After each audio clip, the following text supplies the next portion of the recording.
বিসমিল্লাহির রহমানির রহিম। আমরা বিভিন্ন ধরনের অনুপাত এই বিষয়গুলো নিয়ে একটু আলোচনা করছিলাম আগের ভিডিওতে। তো আজকে আমরা এই বিভিন্ন ধরনের অনুপাতের আরও কিছু অনুপাত নিয়ে আমরা একটু আলোচনা করব। যেমন আমরা গত ভিডিওতে 4টা অনুপাত নিয়ে আলোচনা করছিলাম, আজকে আমরা আরও কিছু অনুপাত নিয়ে আলোচনা করব। তো 5 নম্বর অনুপাতটা কি ছিল? 5 নম্বর অনুপাতটা হলো একক অনুপাত। নাম কি?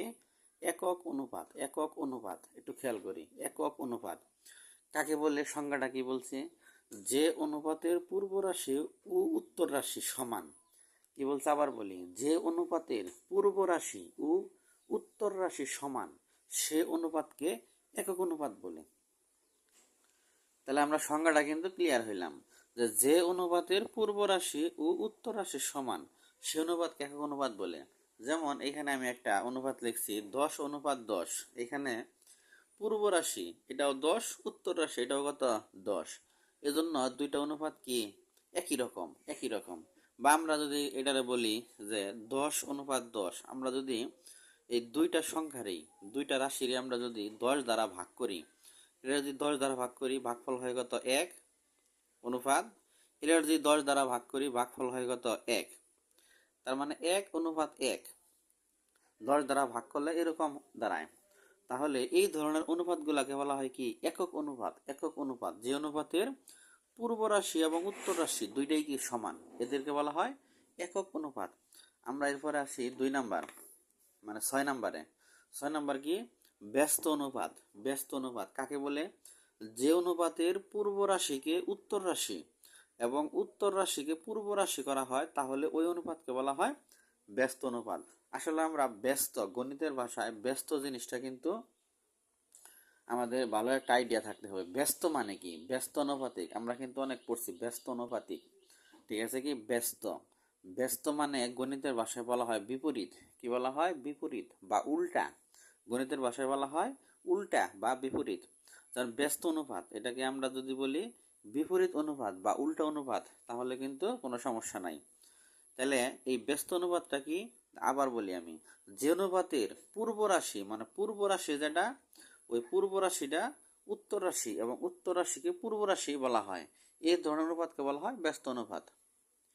আমরা একটা উদাহরণের মাধ্যমে জিনিসটা আরো ক্লিয়ার হই যে ব্যস্ত অনুপাত জিনিসটা কি। একটা উদাহরণ লিখছি 7:15।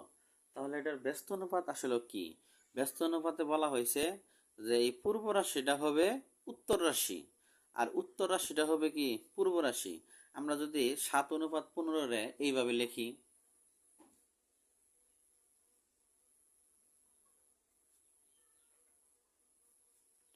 মানে 15:7, 15:7, তার মানে জিনিসটা কি হইল?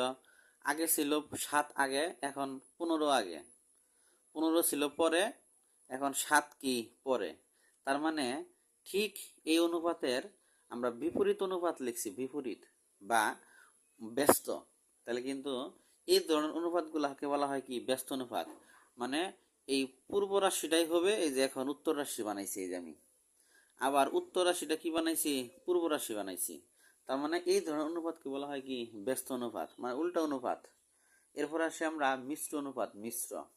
মিশ্র অনুপাত কাকে বলে? একাধিক অনুপাতের একটু খেয়াল করি।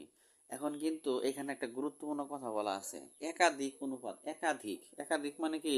অনুপাত হতে পারে একের অধিক, মানে 2টা 3টা 4টা এরকম অনুপাত হতে পারে। একাধিক অনুপাতের পূর্ব রাশিগুলোর গুণফলকে পূর্ব রাশি এবং উত্তর রাশিগুলোর গুণফলকে উত্তর রাশি ধরলে যে অনুপাত পাওয়া যায় তাকে বলা হয় মিশ্র অনুপাত। আমরা একটু উদাহরণের সাহায্যে জিনিসটা ক্লিয়ার হই।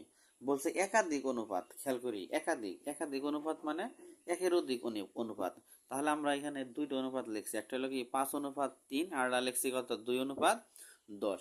এই মিশ্র অনুপাত জিনিসটা কি? মিশ্র অনুপাতকে বলা হয়েছে যে পূর্ব রাশিগুলোর গুণফলকে পূর্ব রাশি। তার মানে এখানে একাধিক অনুপাতের পূর্ব রাশি কয়টা আছে? অবশ্যই 2টা আছে পূর্ব রাশি। কি কি পূর্ব রাশি 2টা আছে? একটা আছে 5 আর একটা আছে কত? 2। বলা আছে পূর্ব রাশিগুলোর গুণফলকে। তাহলে আমরা পূর্ব রাশিগুলোর গুণফল কি বের করি?